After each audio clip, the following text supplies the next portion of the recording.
अस्सलाम वालेकुम। आज का हमारा टॉपिक है ए प्लास्टिक एनीमिया। ए प्लास्टिक एनीमिया होता है हमारी बॉडी के अंदर जो बोन मैरो है उसका शट डाउन हो जाना, उसकी वजह से पैनसाइटोपिनिया हो जाना। पैनसाइटोपिनिया होगा तो आपके आरबीसीज भी नहीं बनेंगे, आरबीसीज नहीं होगे तो बॉडी के अंदर एनीमिया हो जाएगा पेशेंट को। तो बोन मैरो की वजह से, बोन मैरो जो है फेलियर की वजह से फेल होगा। फेल होने की वजह से बॉडी के अंदर पैनसाइटोपिनिया हो जाएगा। पैनसाइटोपिनिया हो जाएगा, मेन सिम्टम पेशेंट का यही होगा। उसके बाद आपको एनीमिया के सिम्टम्स आएंगे। अब इसकी कॉजेज पढ़ लेते, कॉजेज क्या होंगी। इसकी प्राइमरी कॉज क्या होगी पेशेंट के अंदर। प्राइमरी कॉज जो मोस्ट कॉमन कॉज है प्राइमरी, वो है इडियोपैथिक कॉज। तो प्राइमरी कॉज क्या होगी, इडियोपैथिक है, और मोस्ट कॉमन कॉज भी यही है, इडियोपैथिक कॉज है।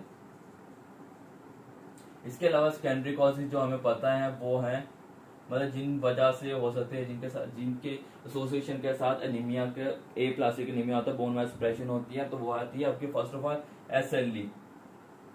फिर आपकी बॉडी के अंदर रेडिएशन, मतलब रेडियोथेरेपी, कीमोथेरेपी,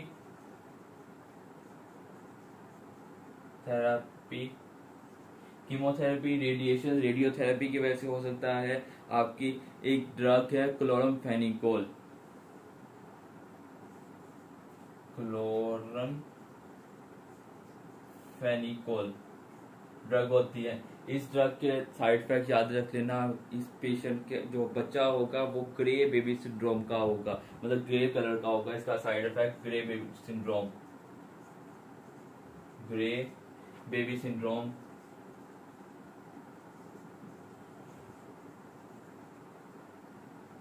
इस पे क्लोरोफेनिकोल की वजह से ए प्लास्टिक एनीमिया हो रहा है। इसके अलावा आप इसका इम्पोर्टेंट साइड इफेक्ट है ग्रे बेबी सिंड्रोम, वो याद रख लेना। इसके अलावा क्या किस वजह से हो गया, आपकी ड्रग है कॉपर चिलेटिंग ड्रग पेनिसिलामीन, मतलब बॉडी के अंदर कॉपर ओवरलोड हो गया तो उसको रिमूव करने के लिए बॉडी से ड्रग यूज करते हैं पेनिसिलामीन।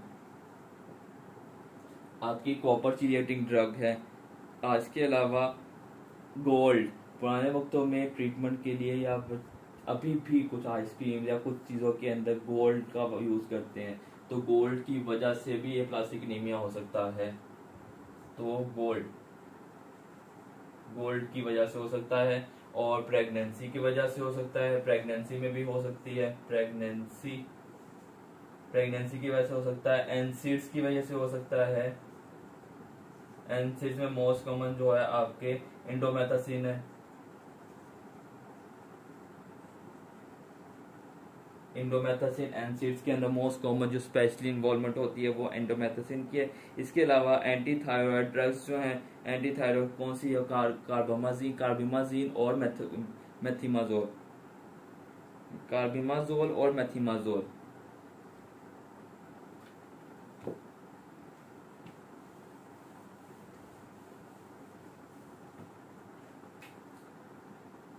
एंटी थायराइड ड्रग्स हैं।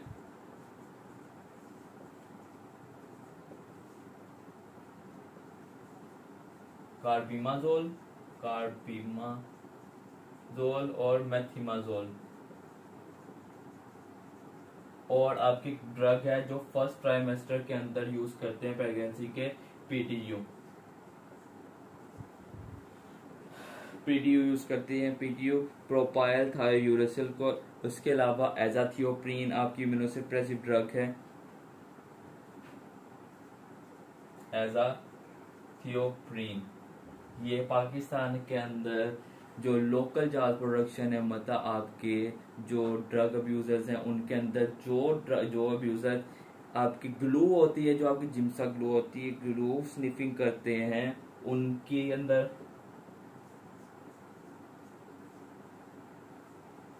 ग्लू स्निफिंग वाले पेशेंट्स के अंदर हो सकता है, प्रेगनेंसी के अंदर हो सकता है। और किन पेशेंट के अंदर होता है, इसके कॉजेज क्या है। पेशेंट जो जिनकी एचआईवी इम्यूनिटी सप्रेस होगी, एचआईवी वालों के अंदर, और जिनके अंदर टीबी होगी, टीबी के पेशेंट, अल्कोहलिक, अल्कोहलिक टीबी, आपके viral viral infection, viral hepatitis, viral hepatitis, insecticides की वजह से हो सकता है, इंसेक्टिसाइड्स की वजह से हो सकता है। तो ये थी कॉजेज आपकी। और पीएनएच, अभी जो paroxysmal nocturnal haemoglobin urea, पीएनएच paroxysmal nocturnal haemoglobin urea, ये आपकी कॉजेज थी।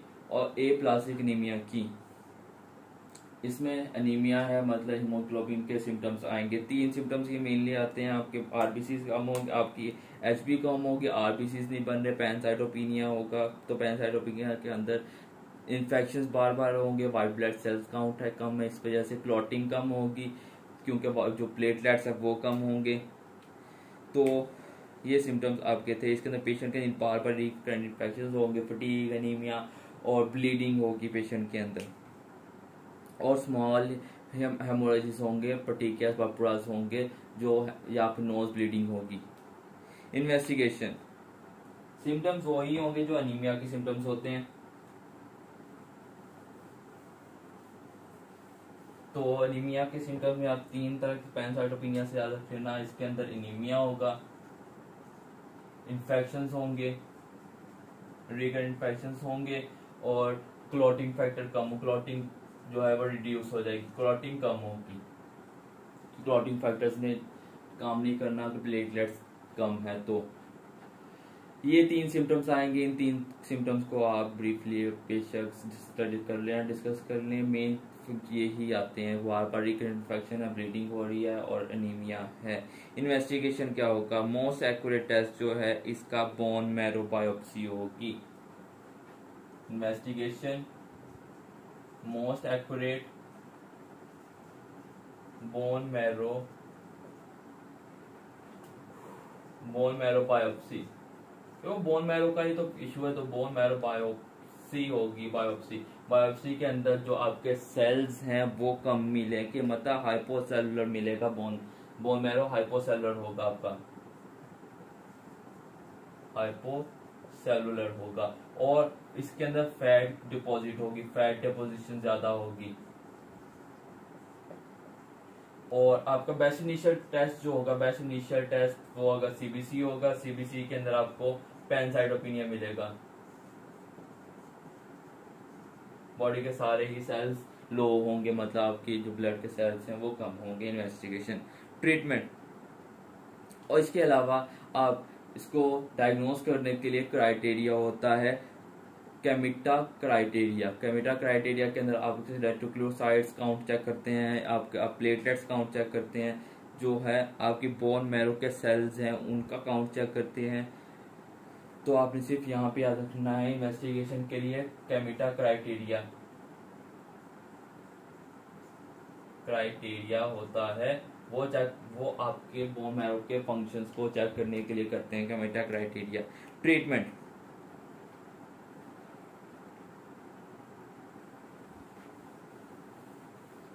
बोन मैरो का हमें बोन आरबीसीज का हमें इन्फेक्शन हो रहे हैं बार बार, तो आपने क्या करना है? तो ट्रीटमेंट में first of all treat underline cause,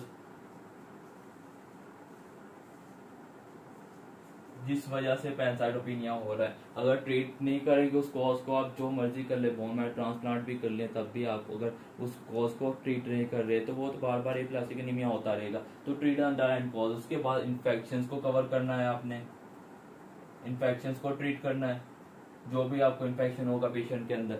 अब जो इसका मेन जो ट्रीटमेंट है, जो ट्रीटमेंट ऑफ चॉइस है, वो बोन मैरो ट्रांसप्लांट ही है। अब बोन मैरो ट्रांसप्लांट की एज वाइज जो है वो आपको इंडिकेशन बता देता हूँ कि पेशेंट की एज अगर 40 साल से कम है, लेस देन 40 ईयर एज है और उसके अंदर अब बोन मैरो ट्रांसप्लांट करना है। 40 से एज कम है, 40 साल से कम है, और पेशेंट को उसका कोई सिबलिंग है, मतलब उसका कोई बहन भाई है, सिबलिंग अवेलेबल है फॉर